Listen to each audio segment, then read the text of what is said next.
And so, oh, I have a visitor, so give me a moment.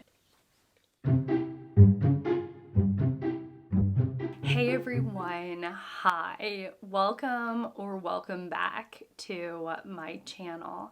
Today I'm going to be giving you my take as to why Luffy smiled the moment before he was about to be beheaded.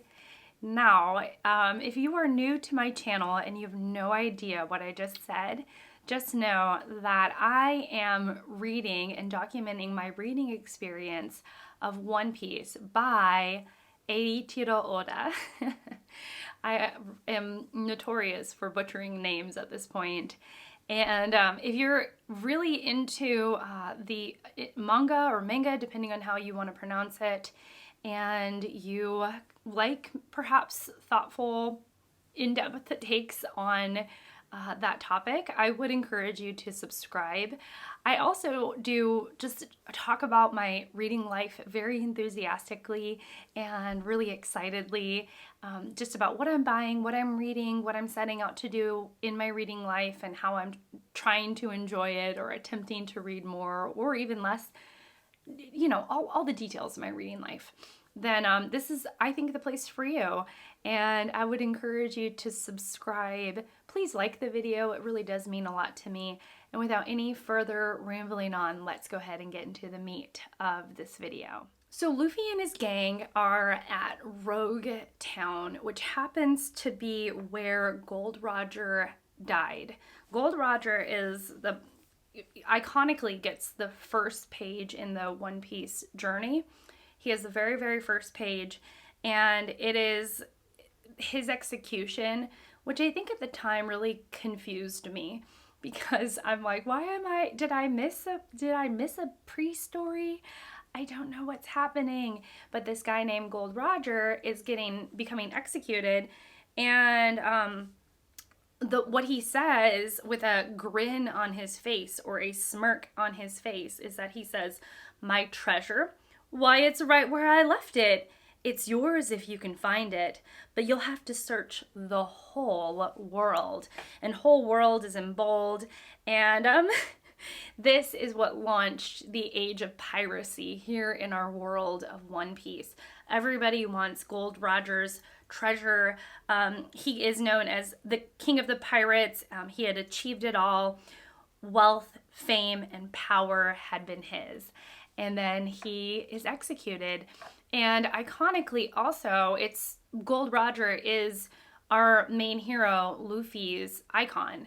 And so we're in Rogue Town, and there is this scaffold, and it's the place in which Gold Roger dies, is executed. So we as the readers are reminded or even told by Luffy that this place in Rogue Town is where Gold Roger died and was executed. And Luffy sets out in this town. What he wants to see is what Gold Roger saw in his final moments, to look out on the town, to get a view or a sense of the final moments that Gold Roger had.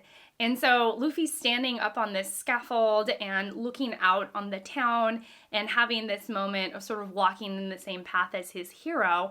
And while he's up there, Buggy the clown, and I have a mega soft spot for Buggy. Y'all are probably tired of hearing me talk about it by now, but I'm like a Buggy stan. I just love him so much. Anyways, he appears, and he has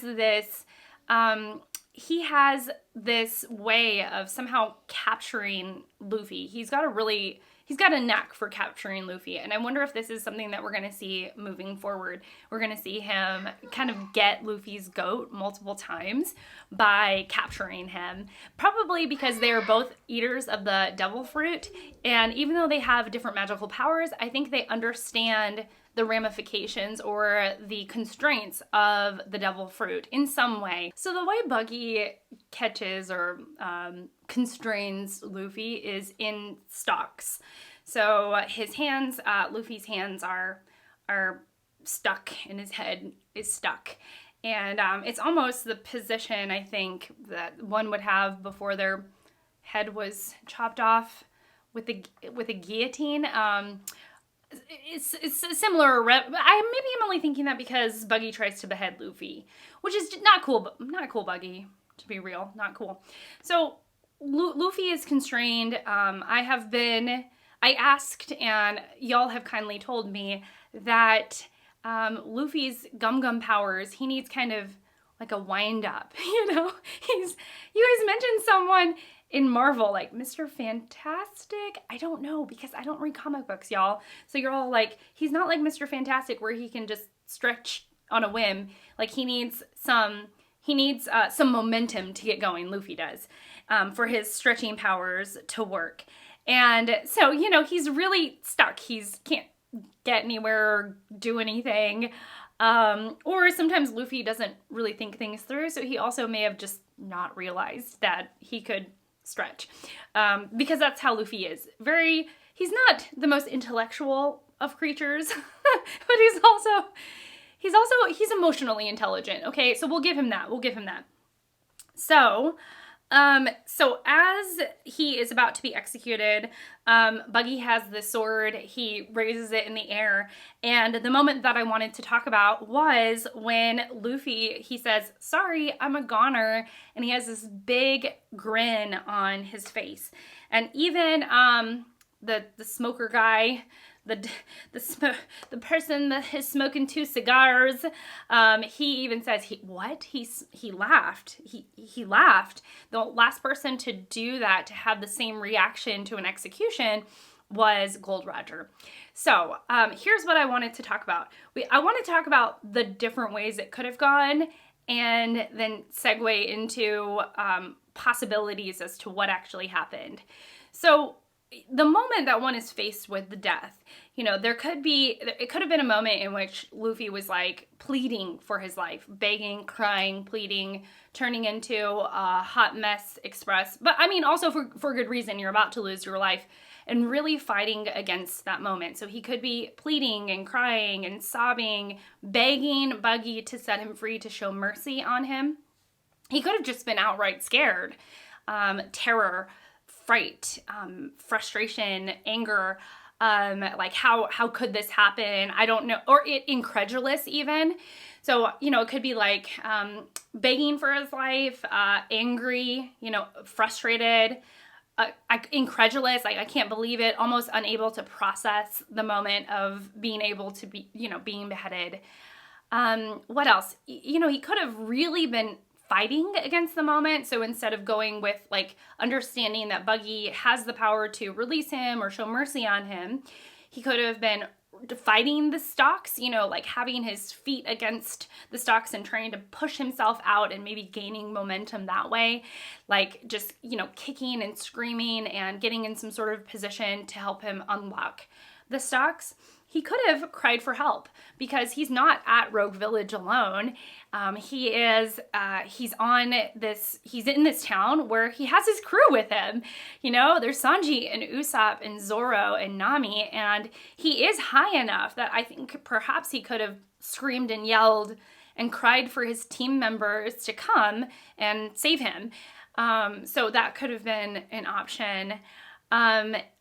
Or, even if he was experiencing something in that moment of facing certain death, he could have resigned, but in a way of being defeated. Just fully letting his body go, head bowed, almost having like a serene moment, or a defeat, like that of defeat. And really just letting his body relax into the stalks and understanding that this is an inevitable and it's going to happen. And instead we get something different. So I wanted to explore the options of what could have happened and directions that Oda could have taken it, but that's not where Oda took it. He puts a grin on Luffy's face and he says, "Sorry, I'm a goner." Zoro says no, and Sanji says, "Don't talk crazy." And so he smiles and he laughs. And I wonder, so I have two thoughts. One of which is that maybe my least strong theory is that he wanted to Like, he admired Gold Roger so much. He obviously knew where Gold Roger spent his final moments. And he really wanted to walk in the footsteps of his hero, so much so that he is taking what Roger experienced by smiling and smirking before his certain death. And he takes that, and Luffy takes that for his own self. And that he smiles, Luffy smiles and smirks, and is okay with certain death. Because his hero is, and that's okay. The other concept that I thought of was that Luffy has amazing mental health.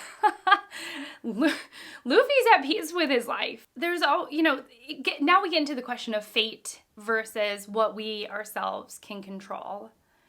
And I am somebody who has struggled with perfectionism and control for probably my whole life, to be honest.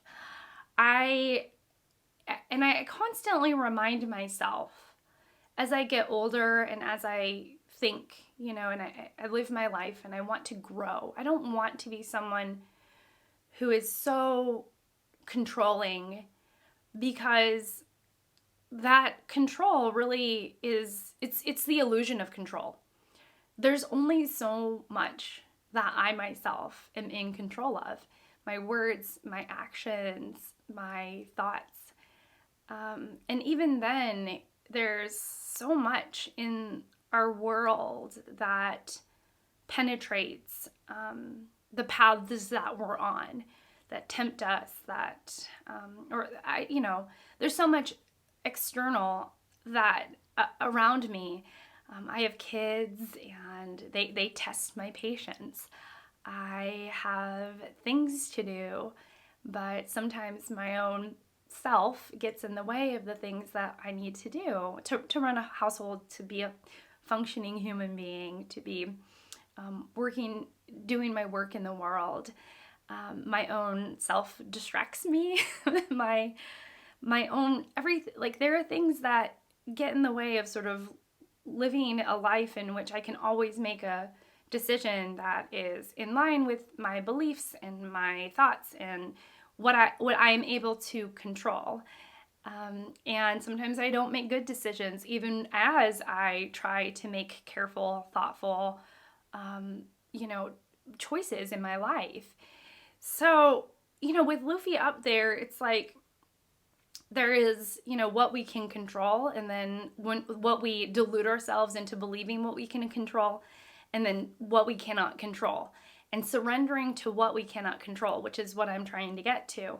And in that surrender, sometimes I think you can have a moment of peace, or a moment of serenity, even when things are really hard to sort of process those emotions, or to actually process those emotions. Like I lost someone very recently in my life, and to grieve, and then to be able to process and work through that, and then to carry on with my life, and to carry that grief with me, and do it in a way that is gracious to my own self.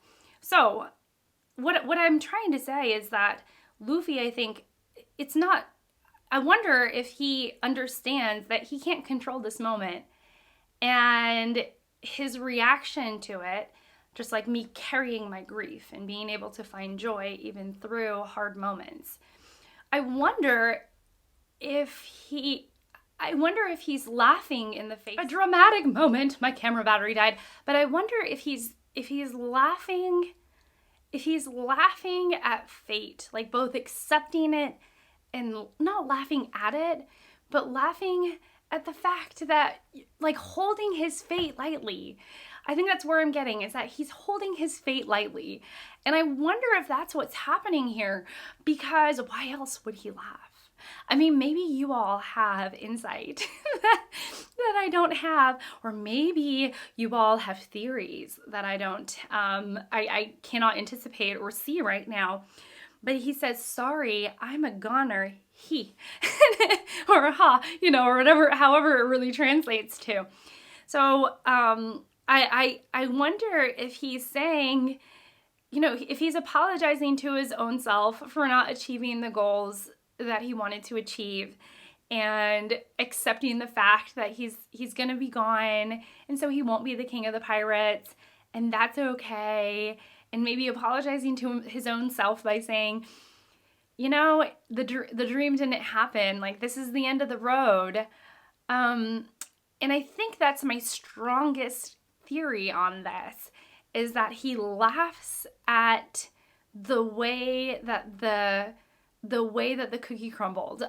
Terrible metaphor, Shelley, but it's okay. He laughed at the way things planned out, knowing that you could have all of these reactions, and ultimately he's holding his fate lightly because he cannot control this moment at this point. And then I wonder if, because he held his fate lightly, because he was okay with his life ending in that moment, and finding joy in those final moments, being okay with it and all, that fate rewarded him, that the fates, whoever is Oda rewards him in this moment by having lightning crack and by saving him, and by it raining. But I don't really know, I don't really know. I only look to Luffy as somebody where I'm like, yeah, I wish, I aspire to be more like you, to hold life lightly, knowing what I can and cannot control, and discerning when in those moments, like having the discernment to understand when I can control something and when I can't. And I don't know, there's something precious about it. Ever since one of you all asked about my take on him smiling, I've really kind of tried to think about it in a broad, I tried to think deeply about it. And I hope I did it justice. I would love to know your thoughts about this moment, and your take on it. And that would be amazing. I shared, it's your turn, and I want to know, I want to know. So I've already started, as a quick update, I've started the next arc. I am also reading Death Note and Spy X Family. So if you want some reviews on that, or conversations about that, those stories, please let me know. I would love to hear from you. And sometimes, it's just so lovely to hear from you all and your take on it all. And don't worry, I'm not stopping One Piece in any way, shape, or form. But I also am so curious about this format and this medium of art and writing that I'm kind of consumed by it. I'm curious about it. I'm constantly looking it up. And so I was glad to experience and to start other stories, just so I have even more context about what One Piece is all about. So that's it for me. Thank you so much for watching. Thank you so much for being here. I really, really appreciate it. And I will see you all in my next one. Bye.